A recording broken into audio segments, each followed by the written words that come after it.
mesmo. O DNA é o mesmo, porque hoje vocês estavam falando da Débora, é impressionante como você vai em algumas postagens, as pessoas dizendo tem mais é que ficar na cadeia mesmo, 14 anos, tem que apodrecer na cadeia. É inacreditável como as pessoas perderam o senso de justiça. Vandalizou, que pague pelo vandalismo. Embora Débora pintou, perdeu o mané de batom que foi lavado no dia seguinte, sem o menor dano para a estátua. Então, é difícil entender o que está acontecendo no Brasil se você não faz conexão com a história. Tem uma série na Netflix, eu não sei qual é o nome em português, depois vocês me ajudam aqui, consta, faz a pesquisa rapidinho aí, você e o Lacombe. Homens comuns que praticaram crimes horríveis, horríveis, durante a Segunda Guerra Mundial, porque eles eram recrutados para matar as pessoas. Advogados, professores, e alguns no começo eles tinham dificuldades e depois eles se acostumaram. Eles deram de ombros. Então, quando a gente não conhece as páginas nefastas dos regimes totalitários, fica muito difícil entender o que está acontecendo, mas o mal que está aí no Brasil hoje é o mesmo DNA, é o mesmo DNA de torturadores, de ditadores sanguinários, regimes totalitários. Uma mulher, né, 2 filhos pequenos, pegou um batom e resolveu escrever, perdeu o mané. E aí vocês estavam falando, para finalizar, vocês estavam falando do Hugo Mota, eu não sei se vocês já entraram nesse assunto. O Não, ainda discurso. não. Vamos falar. Não, discurso completamente descabido dele, fora da realidade, desconectado totalmente do Brasil.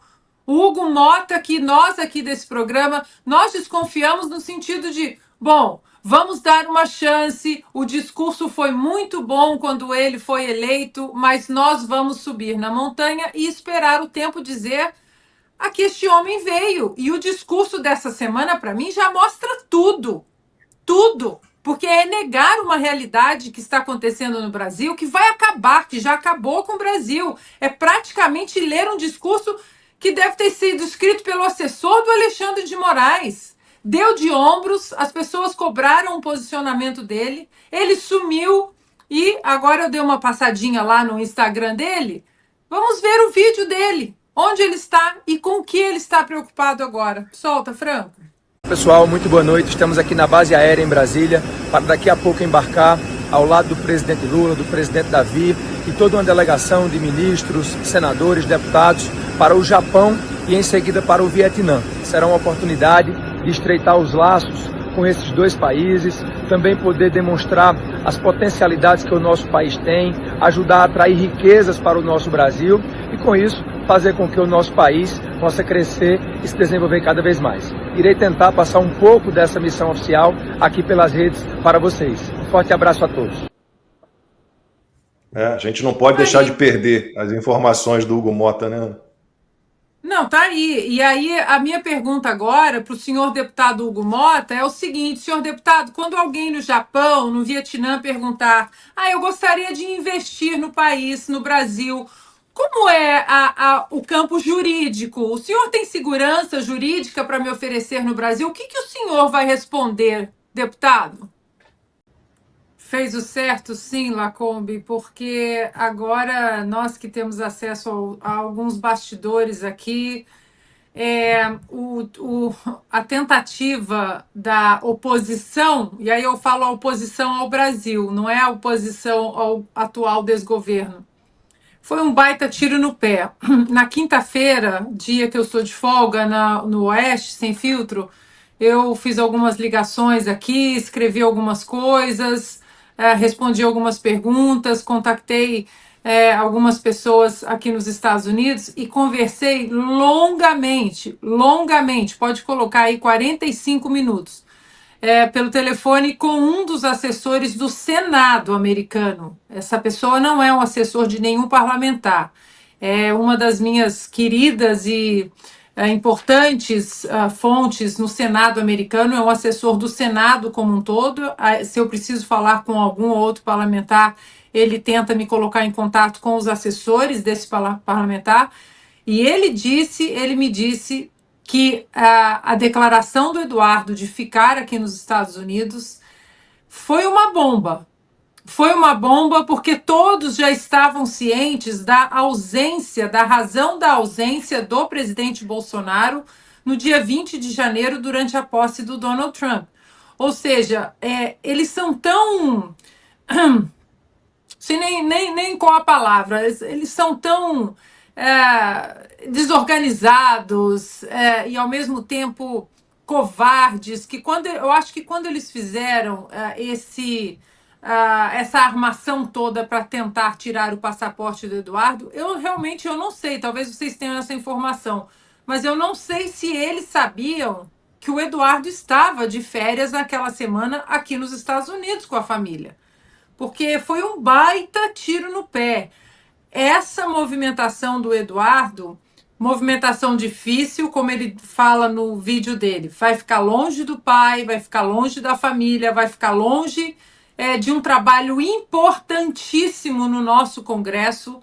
O Eduardo, ele tem influência, o que ele faz lá tem influência, o que ele falava em plenário também sempre teve muita influência, colocou tudo de lado para abraçar essa missão, digamos assim, que eu acho que é tão importante agora quanto a missão de parlamentar. E eu falo isso, Lacombe, com muita tranquilidade, porque quando o presidente Bolsonaro estava no comando do executivo no Brasil e houve aquela especulação do Eduardo Bolsonaro se tornar embaixador em Washington, eu também fui contra. Eu falei, não, nós precisamos do Eduardo, com essa quantidade de votos que o Eduardo tem, o peso que ele tem no Congresso, nós precisamos do Eduardo no Congresso, já que precisamos renovar o Congresso, renovar os discursos ali na tribuna, porque os discursos são o tempo todo, né, infestados de naftalina, aquela coisa parada no tempo.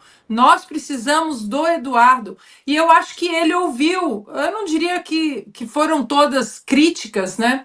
Eu acho que ele ouviu realmente, não estou falando de mim não, mas muitas pessoas, o próprio Augusto Nunes disse também, o Silvio Navarro, poxa, o Eduardo é tão importante no Brasil, o Consta falou também, nós precisamos dele no Brasil, e ele ficou. E agora nós estamos falando, nós precisamos do Eduardo aqui fora, porque é ele que vai fazer essa costura toda de todas essas peças que estão espalhadas em cima da mesa, sobre um Brasil para lá de estranho, porque eu sempre brinco aqui com vocês que quando eu traduzo as coisas para o meu marido em casa, que acompanha o Brasil desde a época da Lava Jato e hoje, e às vezes ele olha para mim e fala, não, peraí, eu acho que você traduziu errado. Eu falo, não, é isso mesmo? Eu agora estou escutando isso de parlamentares e assessores. Não, mas como é que é? É isso mesmo? É isso mesmo.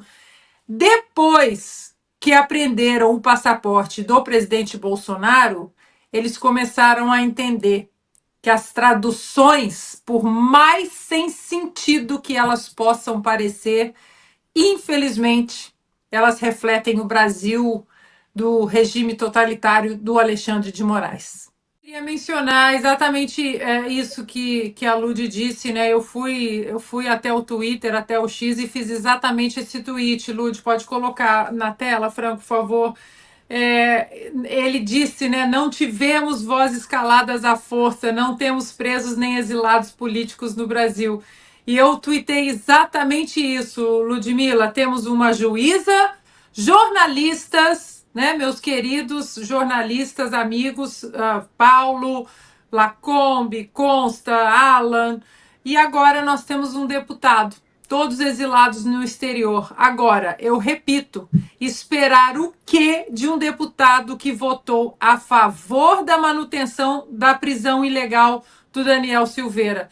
E aí, deputado Hugo Mota, durma com a frase, né, da mãe, ali naquele evento, eu vim testemunhar a mentira que é Hugo Mota. Tá aí. O tempo, ele realmente é implacável. Fatos são coisas teimosas e é o que o Consta disse, né? Mais um santo com os pés de barro. Tá aí. O É, próprio caso do Alan dos Santos, o Alexandre de Moraes colocar o nome dele, querer colocar o nome dele na Interpol. Se você pega o pedido do Alexandre de Moraes, eu puxei aqui, o deputado Hugo Mota, só para o senhor lembrar, acho que o senhor não lembra, o que o Alexandre de Moraes queria com o Alan dos Santos, que passou tanta necessidade, que foi chamado, né, blogueiro para cá, blogueiro para lá, uma filha com necessidades especiais no Brasil, como traz a menina para o exterior. 3 anos que ele não viu a menina. 3 anos que ele não viu a filha.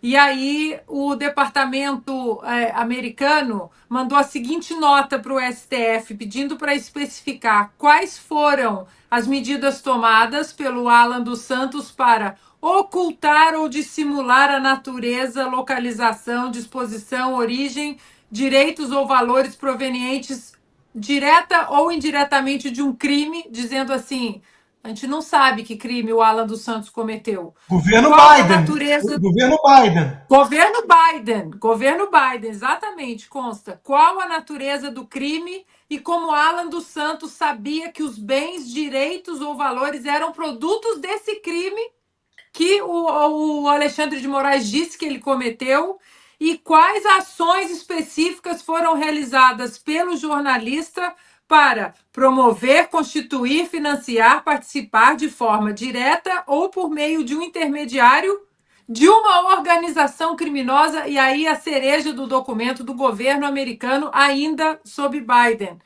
Qual a definição legal, Hugo Mota, do Alexandre de Moraes? Qual a definição legal aplicável de organização criminosa e como a organização de Alan dos Santos atende a essa definição? Deputado, o senhor vai ter que pedir muita desculpa, porque Sem o falar dos exilados da discurso Argentina, gente. Os exilados sem da falar Argentina, então. deles.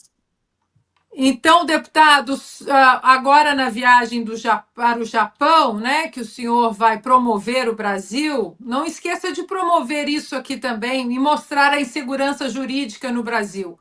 O senhor é uma vergonha para a Câmara dos Deputados, é um covarde. Eu também entrei nessa linha aí da Ludmilla, do Constantino, do Lacombe, porque se você vê o que aconteceu essa semana como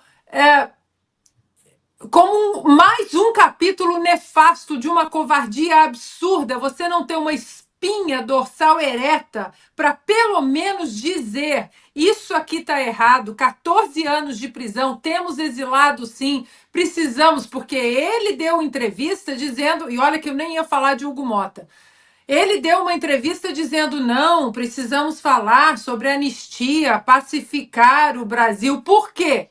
Porque parte da direita criticou o nome dele, sim, como possível presidente da Câmara.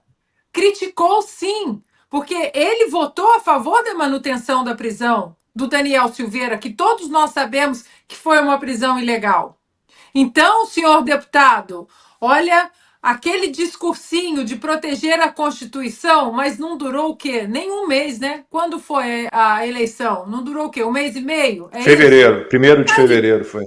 tudo indica, né, que essa turma vai acabar condenando, né? A Débora vai votar com o relator, né? O Dino já votou com o relator. E como é que aplica essa pena? Os 14 anos, tem algum recurso para ela? Ela já cumpriu 2 anos. Qual é o recurso? O que os advogados podem fazer? Porque, meu Deus do céu, não é possível que como é que chama lá? A Elisa, que matou, esquartejou o Matsunaga. marido. Matsunaga teve pena, a pena foi diminuíram a pena dela de 19 para 16, agora ela já está livre porque cumpriu não sei o quê. Como é que fica, Lude, se realmente ficar comprovada essa pena de 14 anos para Débora? Bom, ela já cumpriu aí 2 anos de prisão preventiva. Esse tempo de prisão preventiva, ele é computado no total da pena. Então, ela já cumpriu 2 anos aí. Esse tempo ele vai ser descontado do total da condenação. Você perguntou em relação a recurso, a quem recorrer. Essas pessoas, obviamente, elas foram privadas do devido processo legal, porque elas foram processadas na última instância sem ter foro privilegiado no STF, ou seja, perderam o direito às instâncias recursais. Não tem a quem recorrer. O máximo de recurso que ela pode tentar agora é um recurso para o plenário do STF, já que quem julgou foi a primeira turma, que é só um grupo de magistrados, no caso, Zanin, Carmen Lúcia, Alexandre de Moraes, Dino e Fux. Esses 5 vão julgar. Então, ela pode tentar um recurso para o plenário, mas que nós já sabemos também qual vai ser o resultado. Então, é aquela velha história do Rui Barbosa, não tem a quem recorrer. Você vai recorrer ao plenário, vai perder de novo, e não tem o que fazer, estamos na ditadura. Infelizmente, é assim. Olha, tudo isso que o Consta explicou, né? E esse é um ponto dessa nossa parceria aqui. Eu já comentei isso em outro programa e falo com o maior orgulho que eu adoro chamá-los de amigos. Vocês aí, Consta, Lacombe, toda a nossa equipe, mas você aí também do outro lado. Então, para mim, ficar de madrugada lendo aqui o que é a Lei A, a Lei B, Lei Magnitsky, ligar para A, B e C e ficar no telefone, não consegue ligar para um, faz uma conexão. Eu faço isso com imenso prazer, porque eu sinto, sem menor demagogia, sabe? Foram 22 anos, Lacombe acompanhou grande parte, se não tudo, dos 22 anos com a bandeira do Brasil aqui no meu ombro, né? Defendendo o nosso país nas quadras e nas areias, e é muito. É uma sensação visceral você ouvir o nosso hino lá fora, você lembrar de tantos brasileiros, né, das faces, das lágrimas, das pessoas que te apoiaram, que fazem do Brasil o lindo país que é o Brasil, com todos os nossos defeitos.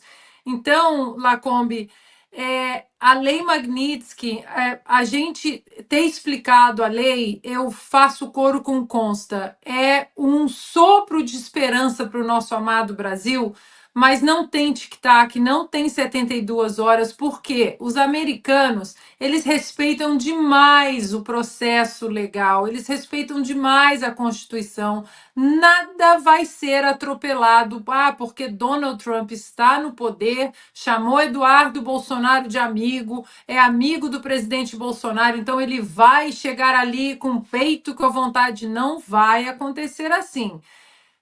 O presidente Bolsonaro não vai fazer isso. O próprio secretário Marco Rubio, que está de olho no Brasil, sim, eu tenho informações que ele está de olho no Brasil, sim, não vai fazer isso com atropelo, sem calma, sem fundamentação, sem cuidado com a Constituição americana, sem o debate correto para que os próprios legisladores entendam o que eles estão votando. Aí eu falo da lei de não censores, né, nas nossas costas. São várias frentes para proteger a soberania americana que podem atingir o Brasil, sim.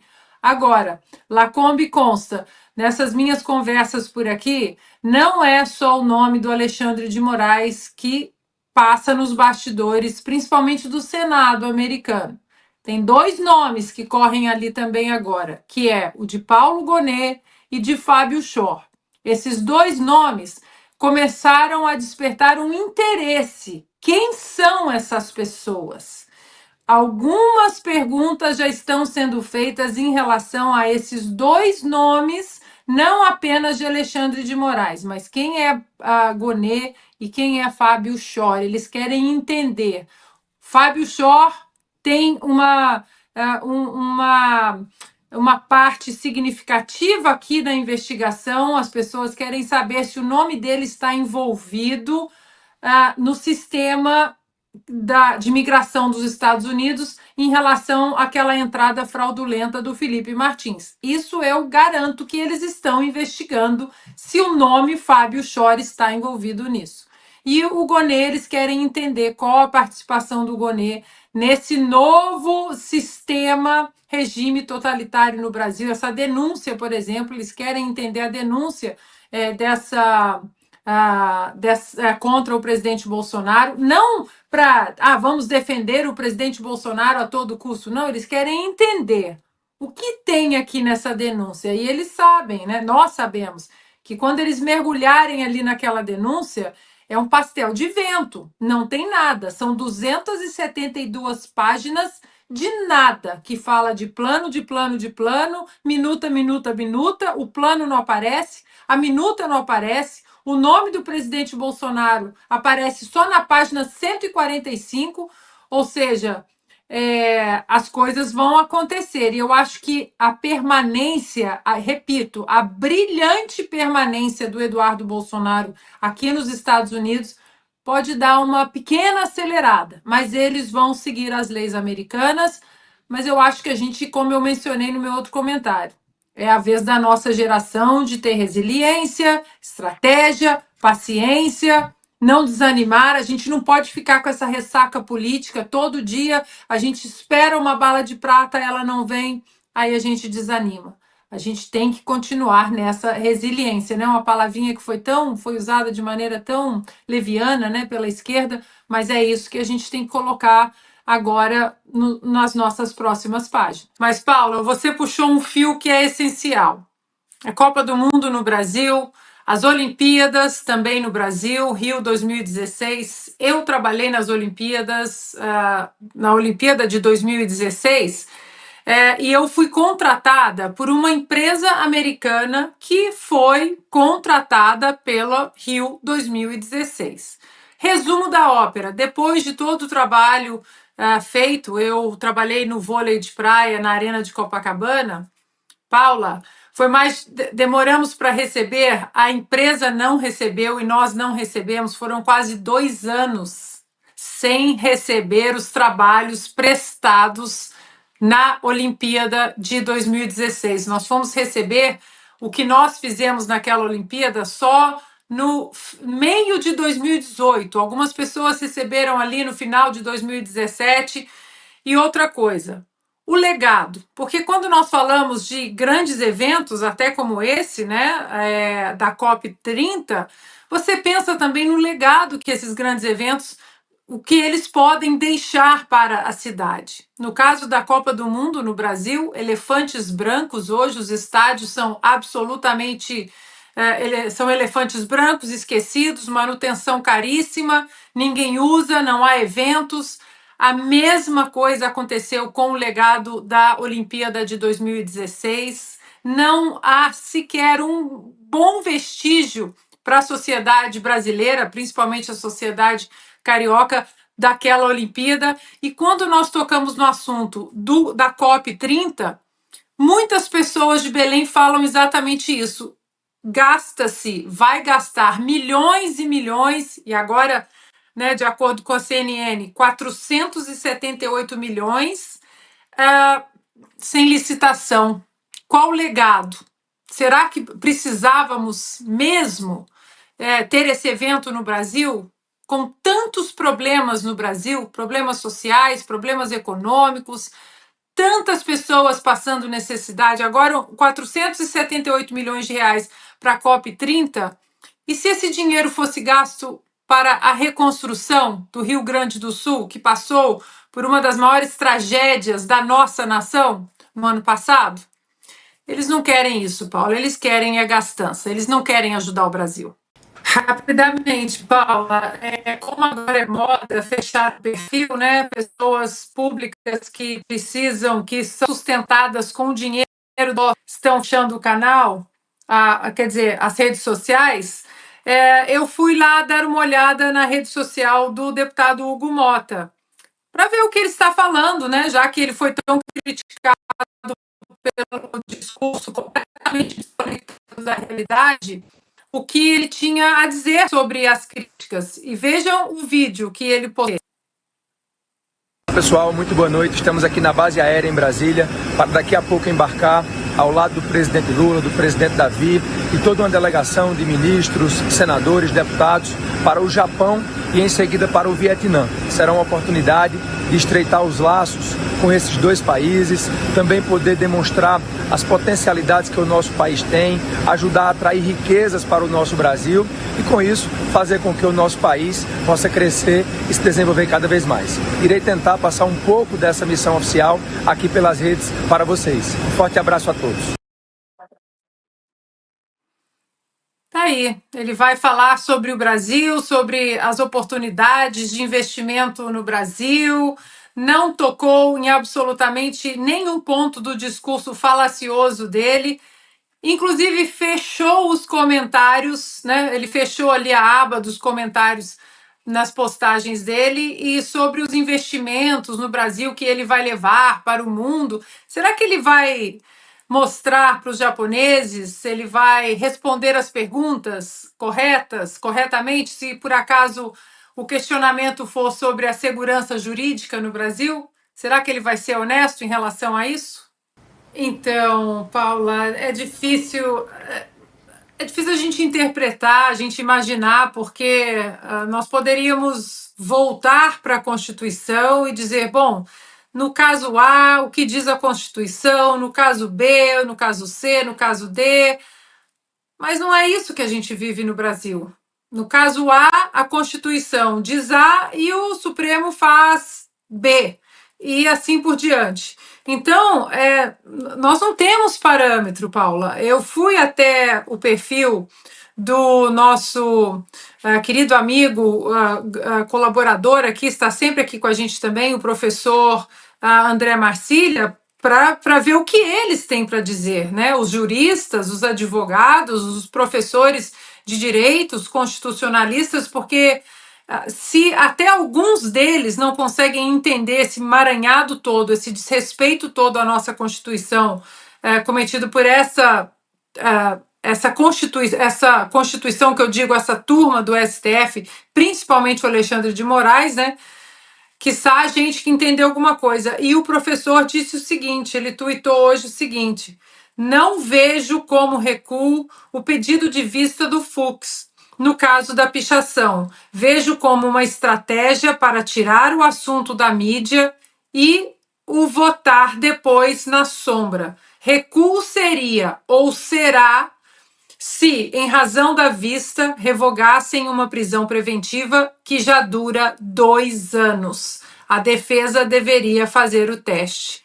Então, Paula, a gente tem que aguardar. Em um outro post, o professor André Marcília diz o seguinte: Fux pede vista no caso da pichação da estátua e adia julgamento. Mas ela, a Débora, segue presa. A prisão preventiva prevista no artigo 312 do Código Penal serve para garantir a ordem e evitar risco a investigações. Nada que justifique a prisão dela. Prolongar por 2 anos a prisão e agora ter que aguardar o retorno de Fux é uma clara ilegalidade, uma óbvia ofensa ao princípio constitucional da duração razoável do processo. Então, Paula, continuamos no escuro, porque, né, é uma atrocidade muito grande e o mais terrível é você olhar nas redes sociais durante o final de semana as pessoas comemorando isso, 14 anos de prisão por um batom, perdeu o mané, né? Enfim, rezar, Paula, e pedir para que alguma luz, algum resquício de humanidade apareça na cabeça desses ministros, porque Alexandre de Moraes já não tem mais, Flávio Dino tampouco. Então, como esses outros ministros vão querer ficar marcados na história? Como carrascos, assim como Alexandre de Moraes, ou eles vão salvar, não a Débora, ou eles vão salvar a nossa Constituição, o nosso ordenamento jurídico? E aí a PGR é uma PGR bipolar, esquizofrênica, que quando faz pareceres importantes e o ministro Alexandre de Moraes dá de ombros, fica por isso mesmo, né? A PGR estabeleceu que era necessário soltar o Clériston da Cunha depois de 7 pedidos, de incontáveis documentos mostrando que ele corria risco de morte, preso, ele precisava das medicações, dos medicamentos, das visitas constantes aos médicos, né? Ele que adquiriu problemas cardíacos graves depois de passar pela Covid durante a pandemia. 80 dias.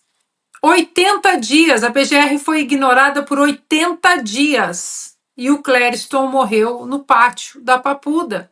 Agora, de novo, uma grávida. E o pior é o ministro cercear o direito, que já está errado, você ter que provar a sua inocência. O ônus é da acusação. Mas não, até isso nós mudamos no Brasil. Mesmo aqueles que provam a sua inocência, eles continuam na prisão. O Felipe Martins provou a inocência quantas vezes? Ficou 6 meses preso, solitária, era trocado, movimentavam ali, né, a prisão dele, colocavam em outras celas no meio da madrugada, tentando fazer uma pressão psicológica para ele delatar fatos que ele nunca disse que existiram. E aí agora mais uma vítima desse regime do Alexandre de Moraes que consegue provar a sua inocência e ele não autoriza a prova dessa inocência. Olha, Paula, eu vou fazer coro com Augusto no sentido de tentar colocar esperança no Fux, tentar colocar esperança em algum ali dentro que vai olhar para isso tudo e vai falar: isso aqui não está certo. Nós não podemos colocar o corporativismo, a autoproteção aqui desses membros da corte acima de causas humanitárias, acima da Constituição, acima de uma mulher grávida que não cometeu crime nenhum, que está presa, grávida de 8 meses e que não pode arrolar uma testemunha que provaria sua inocência. Espero não me decepcionar. A gente tem esse medo, né? Porque hoje em dia no Brasil a gente dorme, acorda e é outra decepção, mas aqui a gente deixa o nosso apelo aos outros ministros, né? O ministro evangélico, cristão, André Mendonça, o Fux, que é juiz. Como vocês gostariam de ficar marcados para o resto da vida de vocês? Como será o legado de vocês? Paula, essa história dos ministros do Supremo não descartarem fuga de Bolsonaro, diz o Globo, né? De acordo com o Globo, eu acho que pode ser uma preparação para uma possível prisão preventiva, né? Já que estamos falando tanto de prisão preventiva, a Débora está aí, né, presa preventivamente há 2 anos. A gente não sabe, de novo, Paula, a gente senta, a gente lê os documentos, as denúncias, a defesa, as petições, conversa com juristas, com advogados, com professores, e continua todo mundo no escuro, porque o STF hoje ele não tem a única bússola jurídica do STF é a cabeça de cada um, o que cada um quer interpretar como a Constituição. Então, se realmente os ministros falaram, né, para o Globo, né, sob anonimato, de que eles não descartam a fuga do presidente Bolsonaro, estariam ele, de alguma maneira, já fazendo, né, aquele hedge, aquele seguro, olha, daqui a pouco nós decretamos a prisão preventiva, porque, olha, há alguns dias nós mostramos que havia perigo de fuga do presidente Bolsonaro. E olha, a permanência do Eduardo Bolsonaro aqui nos Estados Unidos não tem absolutamente nada a ver, eu creio, né? Eu não tenho informação nenhuma do Eduardo. É a minha opinião de que a permanência dele aqui não tem nada a ver com fuga ou não fuga, pedido de exílio político para o pai. O que aconteceu foi uma mancada grande, né, um erro de estratégia da oposição ao Brasil, de pedir o confisco do passaporte do Eduardo Bolsonaro sem saber que ele estava de férias aqui apenas uma semana com a família. Eduardo, que tem feito um trabalho brilhante aqui de bastidores. Qualquer pessoa que eu conversa, que eu dê um telefonema ou que eu converse tanto no Senado, na Câmara, os articulistas do Partido Republicano, absolutamente todos conhecem o Eduardo Bolsonaro, o trabalho do Eduardo Bolsonaro, o que ele tem feito nos últimos anos, mostrando aos poucos e com respeito ao Brasil e às nossas instituições o que o povo brasileiro tem sido submetido. Então, eu acho que isso aí eles podem estar querendo fazer já algum seguro para talvez ou colocar aí no jogo uma possível prisão preventiva. Agora, é embasada na lei, não é? Não interessa. O Supremo hoje faz o que eles querem. Bom, e hoje o vice-presidente Geraldo Alckmin defendeu a retirada dos preços de alimentos e de energia do cálculo da inflação. Na visão de Alckmin, a medida deveria ser estudada pelo Banco Central. Eu mencionei o exemplo americano porque ele tira do cálculo da inflação alimento, porque alimento é muito clima. Se eu tenho uma seca muito forte, uma alteração climática muito grande, vai subir o preço de alimento. E não adianta eu aumentar os juros, que não vai fazer chover.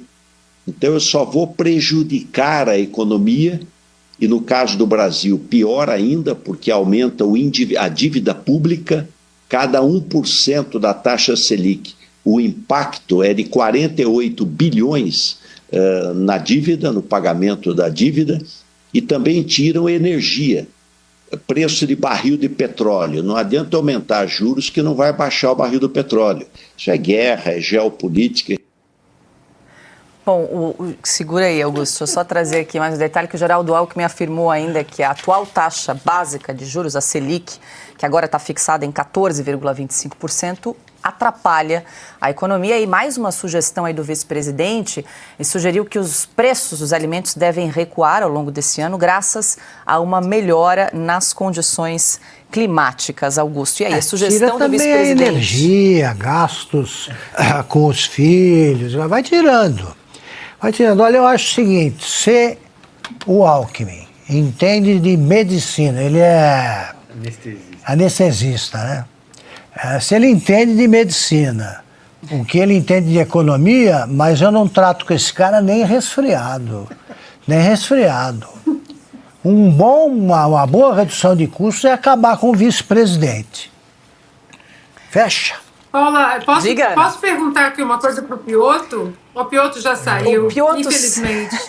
Eu ia até passar para ele, mas ele precisou sair um pouquinho mais cedo e está preparando os últimos preparativos. Não, mas a gente entende mais de economia que o Alckmin. Pode perguntar, Ana. Olha, não, porque ele dizer que eles vão copiar o modelo americano que não coloca alimento, mas ele perdeu completamente a cabeça, porque aqui o que é das taxas, né, que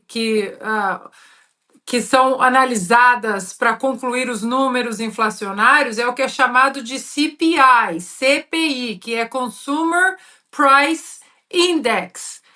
E no topo da lista está exatamente os alimentos, os groceries, que eles chamam aqui. Olha, será que eles... É o que o Augusto disse, não dá nem para a gente comentar uma coisa que não é verdade, né? Inclusive, um médico que fala uma asneira, uma bobeira dessa, eu também não procuraria para curar nem resfriado, Augusto. Como que não vai colocar os alimentos nos números inflacionários Mas é aquela história, né? Não tem picanha, come abóbora, não tem abóbora, toma café, não tem café, come ovo, não tem dinheiro, pede empréstimo para o governo. Que hoje, né, todos ali assistindo, curiosamente, os comentários do canal do YouTube ali, né, da TV Justiça, os comentários foram desativados, ninguém podia deixar nenhum comentário. Uma democracia virtual também estranha, né? E, Paula, curioso, né? Porque fizeram tanto. Primeiro, em relação à presença do presidente Bolsonaro, fizeram tanto, alimentaram tanto a narrativa do golpe, né, o golpe da Disney. O presidente Bolsonaro não estava no Brasil. A gente repete sempre aqui, inclusive, recentemente eu comentei com ele quando ele gentilmente nos concedeu uma entrevista daquela frase que ele disse que se tornou famosa, ele ainda como presidente, mas já no processo de transição para o novo governo, em que ele disse a frase que ele disse, eles vão sentir saudade da gente. Ou seja, depois ele espera sair do governo, viaja para fora do país para aplicar um golpe, né? Então, hoje, a presença do presidente Bolsonaro ali foi uma presença forte, porque nada mais vai contra toda essa narrativa, todas as 272 páginas de um pastel de vento, né? Vamos usar uma expressão popular, do que a presença do presidente Bolsonaro ali, olhando para todos os ministros da primeira turma. O ministro Alexandre de Moraes levantou os olhos assim, pouquíssimo, né? Ele levantou os olhos, você contou, dava para contar nos dedos. Achei o ministro assim também um pouco nervoso, não sei se é por causa de tudo que ele tem feito ou da presença do presidente Bolsonaro ali. E vamos falar muito, né, sobre o dia de hoje, Paula. Agora, muita explicação, né, por parte do ministro, do Alexandre de Moraes, muita explicação, muito slide, ali às vezes até tremendo, você vê que o papel tremia ali na mão dele, ele gaguejava. Então, Paula, eu acho que está tudo muito óbvio para o brasileiro e vai ficar tudo mais óbvio ainda para o governo americano, que está de olho também nesse processo, nesse julgamento do presidente Jair Bolsonaro, como parte desse quebra-cabeça bizarro que foi montado no Brasil nos últimos anos. Então, eu quero pegar, Paula, exatamente por essa frase do ministro, né? Do ministro Fux, né? Se procedem no momento final. E aí ele fala das 9 delações do Mauro Cid. Só que aí, no outro lote, né, que tem o nome do Felipe Martins, por exemplo, e isso está escrito na peça de defesa do Felipe Martins, além da coação, né, nesse vídeo que a gente acabou de mostrar, vídeo que eu coloquei legendas em inglês e distribuí aqui no Congresso americano. Aliás, Augusto, o que eles falaram aqui é que essa atitude do Moraes nesse vídeo, eu vou repetir aspas porque eu ouvi aqui, é coisa de mafioso, foi o que eu ouvi daqui. E aí, no caso da delação envolvendo o nome do Felipe Martins, o Mauro Cid afirma categoricamente, Paula, categoricamente, que ele não tem provas sobre o que ele disse sobre Felipe Martins. O Fábio Schor, aquele delegado da Polícia Federal, que também está no radar aqui dos americanos, ele pergunta para o Mauro Cid se ele tinha provas materiais capazes de corroborar a delação. E ele respondeu: não tenho. Eu não tenho provas. Então, que delação ou que delações são essas? Porque a delação, todos nós sabemos e nós aprendemos durante a Operação Lava Jato, que a delação não pode simplesmente chegar ali, eles colocarem 1000 palavras em cima da mesa e não provarem. Eles precisam comprovar o que eles estão dizendo. No caso do Palocci, da Odebrecht, enfim, o que não faltou foram provas para comprovar o que eles estavam contando, então, à Polícia Federal. Agora, no caso do Mauro Cid e o Felipe Martins, o Mauro Cid categoricamente responde: eu não tenho prova nenhuma, prova material nenhuma que envolva o Felipe Martins. E por que o nome do Felipe Martins está nessa denúncia? Agora, esse é um nome. O Mauro Cid, ele comprovou todos os nomes envolvidos nessa denúncia fajuta da PGR, ele comprovou, porque quando você passa os olhos, quando você lê as 272 páginas, é uma salada de palavras, de plano para cá, plano, quem sabe, um dia e o plano, e você fala a próxima página tem uma prova, tem a tal minuta, ou tem uma conversa de WhatsApp, ou tem... Não tem nada.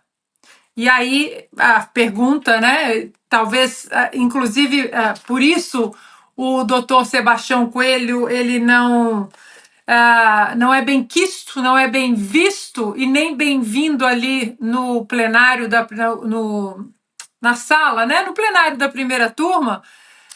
Deve ser por isso, porque a defesa do Felipe Martins mostrou que essas delações do Mauro Cid, apesar de citarem, né, o nome ali, dele citar o nome e a Polícia Federal continuar insistindo na tal fuga que não aconteceu, que desapareceu, que sumiu, que voltou para o país, que entrou, ele não provou nada em relação ao Felipe Martins. Vale isso? OAB? Paula, vamos lá. Eu acompanhei a entrevista dele. Acho que de tanto. Foram muitos absurdos hoje, né? Que nós ouvimos. Muitos absurdos.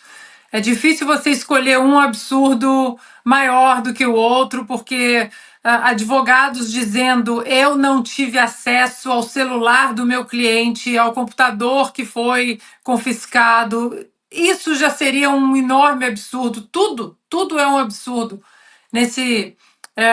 nessa sessão de hoje.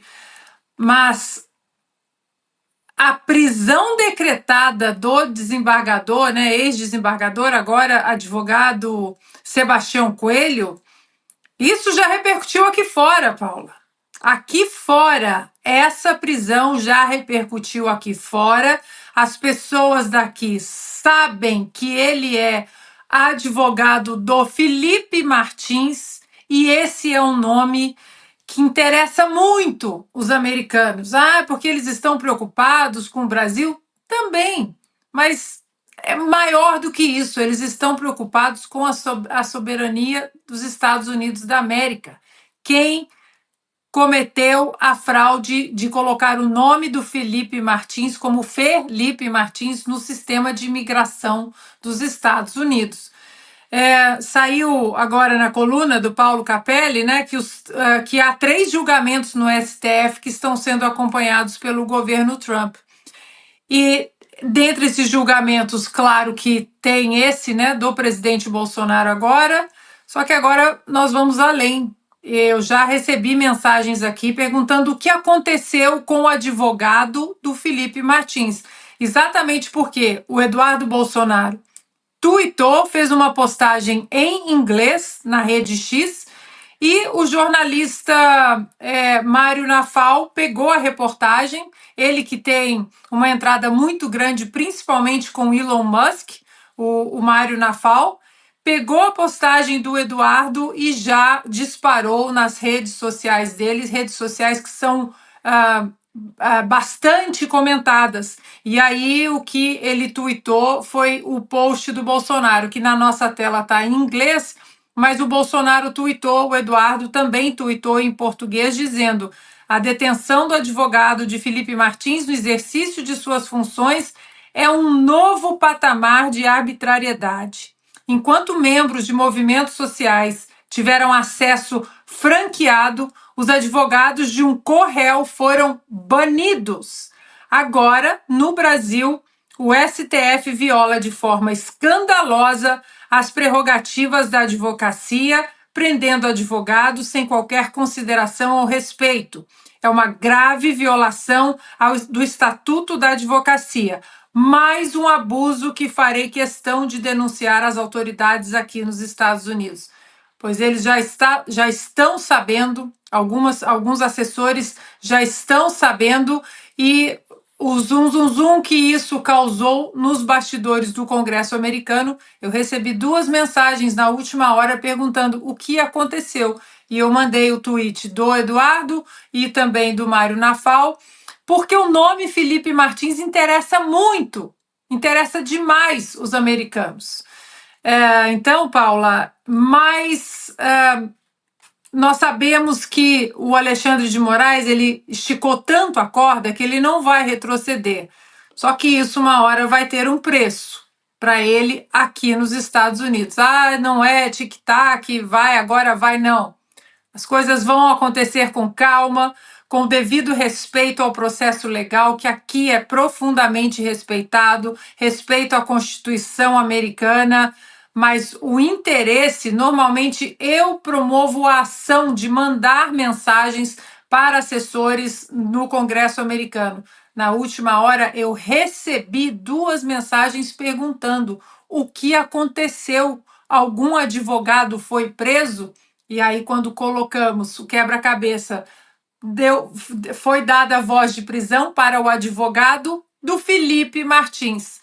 Aqui já levantaram, né? Mais uma vez já acenderam mais um sinal amarelo e questionaram: é por causa da entrada fraudulenta da imigração?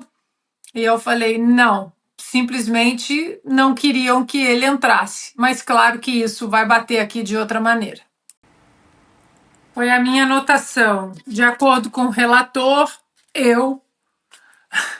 é impressionante, né? O narcisismo ali, a prepotência e muita explicação, né? Explicando e dando voltas, e aquele português que não tem conexão, não tem frase, uma frase concluída, não tem vírgula, né? Eu mencionei aqui o vídeo que nós mostramos da delação do Mauro Cid, que eu coloquei legendas em inglês, foi uma dificuldade para colocar ali a legenda. Mandei para 2 pessoas, para 2 juristas, 2 advogados, para eles me ajudarem a colocar ali os termos legais dentro daquele contexto totalmente desorientado do ministro Alexandre de Moraes.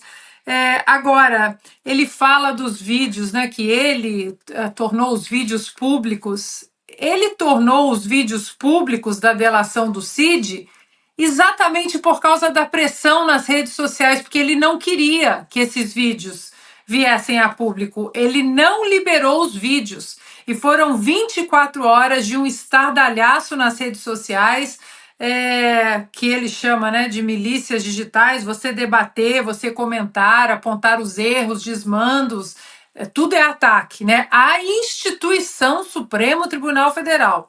Não é nem uma opinião, a opinião ou decisão do ministro Alexandre de Moraes ou outro ministro.